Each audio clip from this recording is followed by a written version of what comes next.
So this morning we're chatting about how to become a successful entrepreneur, and to do that I want to welcome from True Growth Caribbean, Letina. Good morning. Good morning. How are you doing? I'm good. How are you? I am a little bit cold, but you know, the weather is what it is, right? Yes. Tell me a little bit about True Growth Caribbean.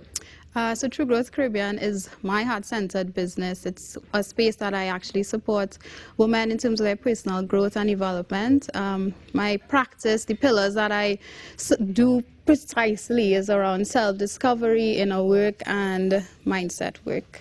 So it's like psychology of sorts? Yes, it is. My background is psychology. There's a whole story around that in terms of I'm going to be a doctor, I'm going to be a psychologist, etc. Life happened, and then we ended up in mindset coaching. Mindset coaching, that's what it is? Yes. All right, so mindset coaching, now you're doing that as an entrepreneur. You didn't join a coaching firm or nothing like that? No. What inspired you to take that step to say, I'm going to do this on my own? So in 2018, I hired a life coach, amazing, brilliant, Dr. Benjamin. And while I was doing work with her, I said, Doc, like I feel as though there's a part of me that needs to do something more, like I'm ready to make greater impact. And we explored some things totally unrelated to psychology, totally unrelated to which psychology happens to be my passion. Like a mommy and me clothing business and, you know, making clothes for dogs. And for the entire time frame that I was working with her, I created this system where I was using that as my own personal tool for my personal growth. So it had, you know, things like affirmations and gratitude and journaling and night reflection. And then she said, so what about this? What about this that you've been using to support your own self? And I'm like, yeah, like what about that? And then I started and I actually was like, if I could just help one woman, with this tool that I've been using, we're going to do that. And so True Growth is actually founded on me publishing a book. Why is it targeted only to women? Well, I guess at that point in time, the work was specific.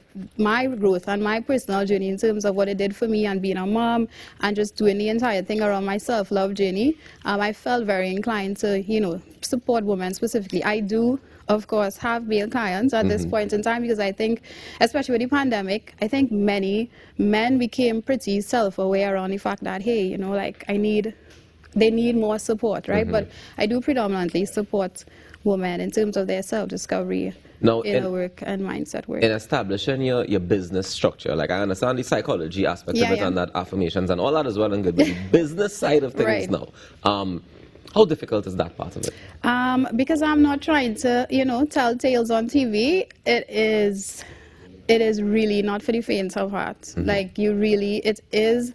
I realized for me, business was a point of really identifying the parts of me that needed healing. It really is a work of self-awareness, and you come into a place to realize, you know, the weaknesses that you have and the work that you have to do in order to do the uncomfortable things that business asks for. So I mean, I want to get into your business. What would you say is one of the biggest challenges that you face so far as an entrepreneur? Interestingly, and this is the irony, selling is the hardest part of, and I think for me, because of the field that I'm in, we're in the helping field. You know, to put a cost to helping people, especially from the Caribbean and the conditioning that we have around helping, you know, it's difficult. You don't want to charge because you just want to help, but But then the grocery is not free. Of course, and you know, the child goes private school, so you know we need to do that. So I think that definitely is it, and you know, really support, like meeting people where they're at instead of trying to get them to come up to that level. You want to meet them where they're at. And this is the clients you're talking about. How important is your network? Absolutely important. I had to learn, Ruckus, the hardest lesson about not being in the right community. You know, I realizing that I was in the wrong space with the wrong people. Like I had to deal with the backlash of that. So 2022 has been a year of acknowledging like community and who you associate with and who you spend your time with and the people that you listen to. 1000% important in this entrepreneurship journey. Letina, I think that's the best way to end this interview this morning. I really do. I mean, I wish we had more time, but thank you so much for joining us this morning. No problem. And for sharing a little bit of your journey with us. Thank you for having me.